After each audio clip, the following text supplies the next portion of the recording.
Now, this is what the report says. Although it is not necessary to any essential findings of the commission to determine just which shot hit Governor Connally, there is very persuasive evidence from the experts to indicate that the same bullet which pierced the president's throat also caused Governor Connally's wounds. However, Governor Connally's testimony and certain other factors have given rise to some difference of opinion as to this probability, but there is no question in the minds of any member of the commission that all the shots which caused the president's and Governor Connally's wounds were fired from the 6th floor of the Texas School Book Depository. Well, through the tortured English of that paragraph, a sentence that begins with however and has but in the middle, we can make out the commission struggling to paper over internal dissension. It's unfruitful to try to puzzle out the meaning of the statement. Instead, we ask Arlen Specter, assistant counsel to the commission and now district attorney of Philadelphia and the author of the single bullet theory. The possibility of one bullet having inflicted the wounds on both the president's neck and the governor's body came in a very gradual way. For example, the first insight was given when Dr. Humes testified based on his autopsy findings. And at that time, it was made clear for the first time that the bullet that went through the president's neck hit no bone, and according to Dr. Humes, came out with great velocity. Now, it was at that juncture that we wondered for the first time what happened to the bullet. Where did the bullet go? The probability is that it went into Governor Connally because it struck nothing else in the car. That is the single most convincing piece of evidence that the one bullet hit both men, because looking down the trajectory, as I did through Oswald's own rifle, and others did too, the trajectory was such that it was almost certain that the bullet which came out of the president's neck with great velocity would have had to have hit either the car or someone in the car. It's stated in the Warren Commission report that belief in the single bullet theory is, quote, not essential, end of quotation, to supporting the conclusion of the Warren Commission report. Now, can you describe for us any other theory besides the single bullet theory that would support the conclusions in the report?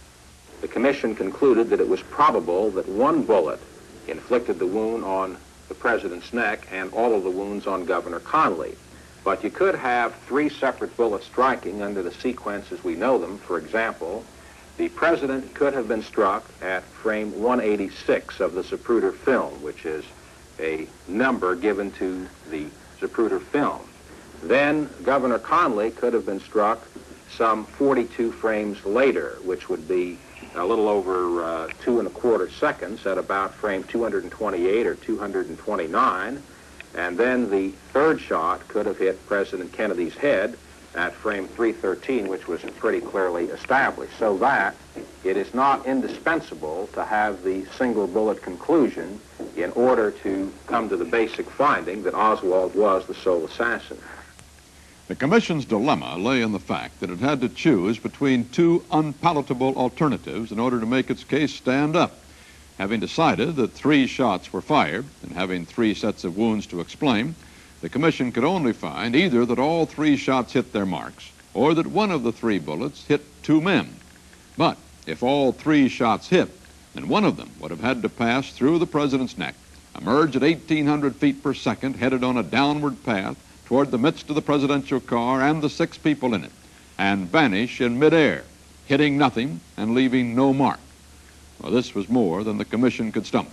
Despite its own words, the single bullet theory is essential to its findings.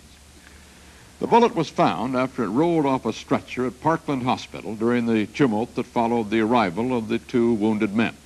The man who found it was Darrell C. Tomlinson, senior engineer at Parkland. There was a doctor that went into the doctor's lounge, and he had to pull this stretcher out. One I'd taken off the elevator, and whenever he came out, he failed to push it back up against the wall, so I just stepped over and gave it a little kick to get it back in line. And then I turned to walk away, and I heard a rattle. I turned around and looked. Didn't see anything at that time, but I walked back over to the stretcher, and there was this bullet was laying there. So I picked it up, looked at it, put it in my pocket. Do you recall, was there any blood on the bullet? Or was it how did the bullet look? Well, it was a copper-colored bullet. And I couldn't tell whether it had blood on it or not.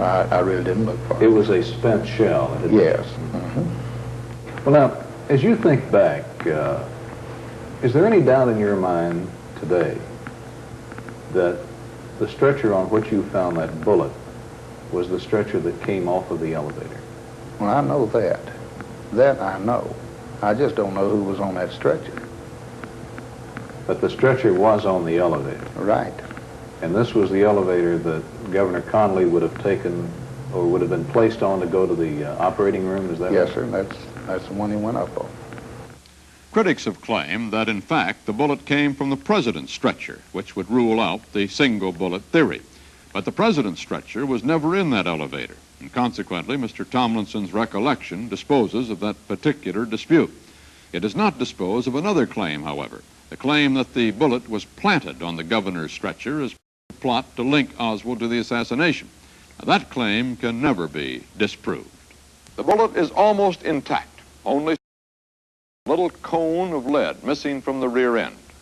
Could such a bullet have penetrated successively a human neck, a human torso, a wrist, and a thigh, and emerged in this condition? The commission used animal carcasses and blocks of gelatin to test the bullet's penetrating power, firing repeated shots from Oswald's rifle. Now, this is standard technique, but because of the difficulty of lining up such a shot, the commission experts fired their bullets separately through the various simulators. Each time, they measured how much speed the bullet had lost from its initial 2,000 feet per second, and in the end, concluded that the bullet would have retained enough velocity to penetrate the governor's thigh. But it seemed to us that the only completely valid test would be a single shot directly through a series of objects with the same thickness and density as the two bodies. We decided to make that shot. Dr. Alfred G. Olivier, Chief of Wound Ballistics at Edgewood Arsenal, who conducted the tests for the Warren Commission, served as consultant to CBS News in these experiments at the H.P. White Ballistics Laboratory. Dr. Olivier suggested using gelatin blocks to simulate human tissue. The main object was to line up targets simulating the president's neck and the governor's chest, wrist, and thigh, spaced as far apart as Mr. Zapruder's film indicated they were in the limousine, and then to see how far a 6.5 Mannlicher Carcano bullet would penetrate. Extensive research at Edgewood Arsenal has shown that gelatin in a 20% concentration gives a good simulation of human tissue. The first gelatin block was made 5.5 inches thick to simulate the president's neck, with cloth added to represent his coat and shirt. Set 2 feet or so away was a 12-inch block representing the governor's chest, also with appropriate clothing.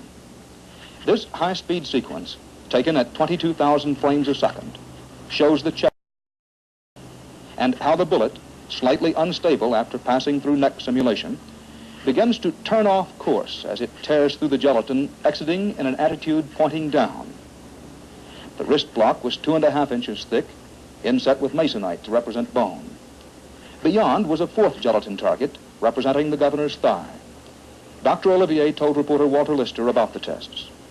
When the bullet struck the simulated neck, it was perfectly stable, passed through, making a small tract in the gelatin. This very closely simulates the wound received by the president with a small entrance and a small exit, as described on the autopsy report. This is about the way it would look through human muscle tissue. Yes. After the bullet left this simulated neck and passed from this dense medium into the air, which is less dense, then it had a chance to start to tip. And by the time it struck this block, it was tipped, and you can see the difference, a much larger tract in the gelatin block, which represents a more serious wound, as the governor received. In his case, the bullet passed along the rib, fractured the rib, throwing fragments into the lung. Of course, we have no rib here, but it still simulates passing through the flesh.